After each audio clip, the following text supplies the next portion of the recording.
Namaskaram. Welcome back. In today's video, we shall talk about the Shad Darshanas, and the third of the Shad Darshanas is called as Nyaya philosophy. The first was Sankhya, then we did with Yoga, and today we shall do with Nyaya philosophy, which is credited to Akshapada Gautama.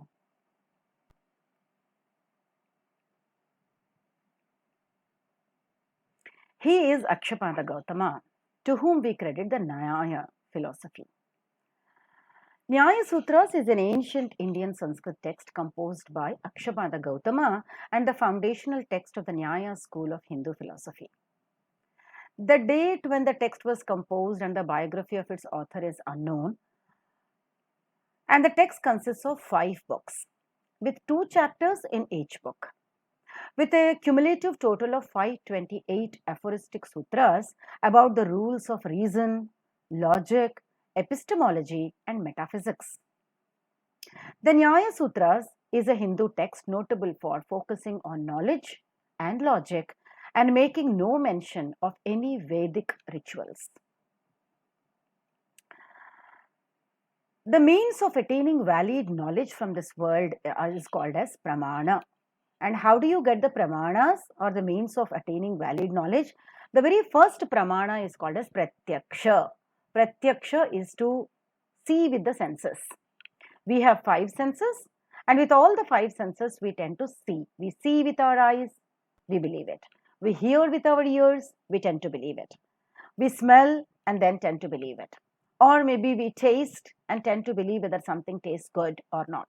We feel with our skin and then we tend to believe it. So, pratyaksha is the perception that we achieve with the help of the 5 senses: eyes, ears, tongue, skin, and nose. That is a pratyaksha pramana. Then we also could see with something like anumana. We can get the pramana with the help of anumana also. What do you mean by anumana? Anumana is inference. You see a smoke behind the mountains. So you may infer, anuman laga sakte ho, कि maybe there is a fire behind the mountains and that's why you could see the smoke. So anumana is inference. And then we also achieve the knowledge with the help of upamana. Upamana is comparison with analogy. Just like the analogy is been made that an animal which is almost similar to that of a cow and blue in color is what is called as nilgai in Hindi, right? As you could see in the picture. But actually it has got nothing to do with cow. Just because it looks like it, the comparison and the analogy will tell us that this should be called as a guy. And because it is blue in color, it's called nilgai, right? The next pramana is called shabda. Shabda is words, the testimony and the reliable sources. I might not have gone to Africa or Australia to see the people in Africa or maybe a kangaroo in Africa. But those people who have gone to Africa and have come back and tell me, I just believe it. Those people who have gone to Australia and tell me that there is a kangaroo that has a bag in the front where the young child of the kangaroo is made to sit and protect for some time, I tend to believe it. So, Shabda is those people who actually have seen it. From a reliable sources, you are listening and you are believing it. So, Pramana, which means the attainment of knowledge, can be of 4 types. One is Pratyaksha, direct seeing. The other is Anumana, which is an inference. The third is Upamana, which is comparison and analogy. And the fourth is Shabda, which is testimony from the reliable sources. For each Pratyaksha, Anumana, Upamana, and Shabda, Akshapada Gautama gives hundreds of examples in his book so that the reliable source of knowledge can be obtained. In his Nyaya Sutra, which is the book, the title of the book. And as we said, Nyaya Sutra is divided into 5 books and each book is subdivided into 2 chapters each. Say for example, the first chapter has got, the first book has got 2 chapters. The first chapter in the first book has got 41 sutras and they talk about the subject matter and statement of purpose as to why he has written this book. The second chapter of the first book has got 20 sutras and he talks about how to analyze opposing views and presents its theory of 5-membered arguments. How to make an argument is this beautiful book turning about. The second book of Nyaya Sutra also has two chapters. The first chapter has got 69 sutras, and this talks about the theory of doubt. How can you get the doubt first on different things, and how can you express the doubt? The second chapter of the second book has got 71 sutras, and this talks about the instruments of knowledge with Vyakti, Akriti, Jati, and so on and so forth. The third book also has got two chapters. The first chapter of the third book has 73 sutras, and this presents its theory of body, followed by the theory of sense organs and their role in the correct and incorrect knowledge. The second chapter of the third book has 72 sutras, and these sutras present its theory of soul, the self, and the Atman, which is the essence of a person. It also talks about the states, judgment is non-eternal theory, and presents the theory of karma. It is here that the Nyaya Sutra, that begins as an atheist text, actually turns into theist, because it is talking again about the theory of karma, the life cycles, and also the self and the Atman. The fourth book is quite interesting, which has two chapters. The first chapter of the fourth book talks about the theory of defects. It has got 68 sutras, and it talks about the theory that everything has a cause and consequences. It is something like Newton's third law.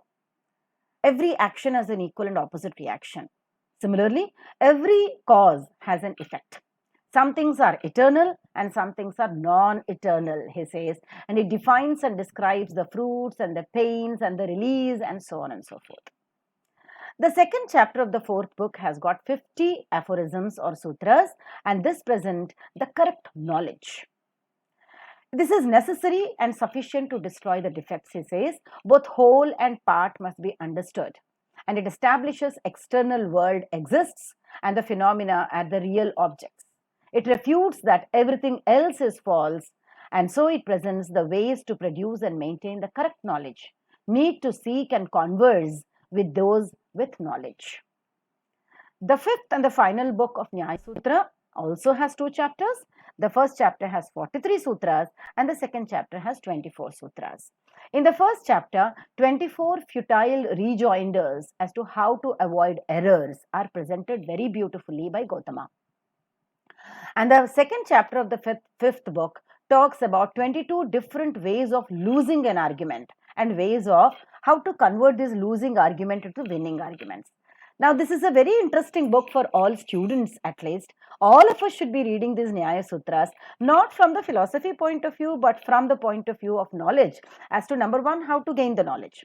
Number two, how to present the knowledge that we have gained in a winning argument. Number two, what are the ways of losing the argument and how to convert a winning argument, a losing argument into winning.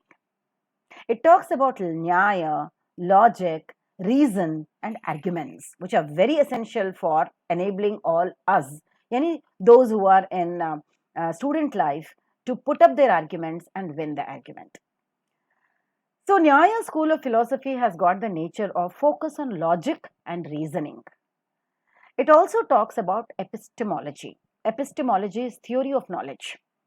What are the different pramanas, as we discussed, to achieving spiritual progress and intellectual clarity?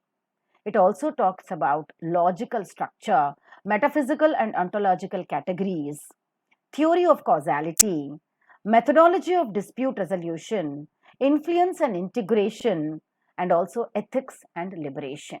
All these are some beautiful things that Nyaya book talks about.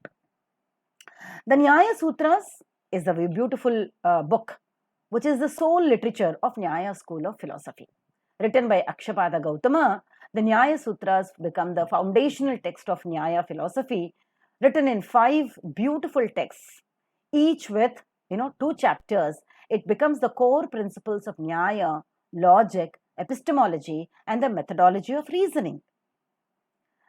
As we discussed, there are 5 books, and all these 5 books of the Nyaya Sutras give us logic, reasoning, and winning argument.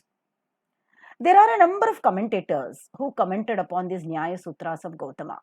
Like Sridhara's Nyaya Kandali is a beautiful book that explains Gautama's Nyaya Sutras. Similarly, Vatsyayana's Bhasha is a commentary on Nyaya Sutra of Gautama. And Prashatta Pada, he has written a book called Nyaya Vaisheshika Bhasha, which talks about the commentary on Nyaya as well as Vaisheshika. These are the other important texts. Annam Bhatta has written Traksanghara. And then you have Udaya Nacharya has written Nyaya Kusumanjali. These texts actually are the commentaries on Nyaya Sutras of Gautama, along with Jayanta Bhatta, who has written Nyaya Kramika. This is the methodology and concepts are explored in the Nyaya Shastra and Nyaya philosophy in depth. We have Khandana Khanda Khandya by Jayanta Bhatta, which is a beautiful text. It's a critical examination of how to argument, how to counter argument, and how to win the argument. Viveka Chudamani of Adi Shankaracharya in this context is a beautiful text that is Vedantic actually, but it engages with Nyaya arguments and principles, reflecting the interaction between Nyaya and Vedanta. All these are the beautiful texts of Nyaya philosophy, which is the third philosophy in the Shad philosophies of India. Thank you very much for being a part of this video. See you in the next video. Bye for now. Namaskaram.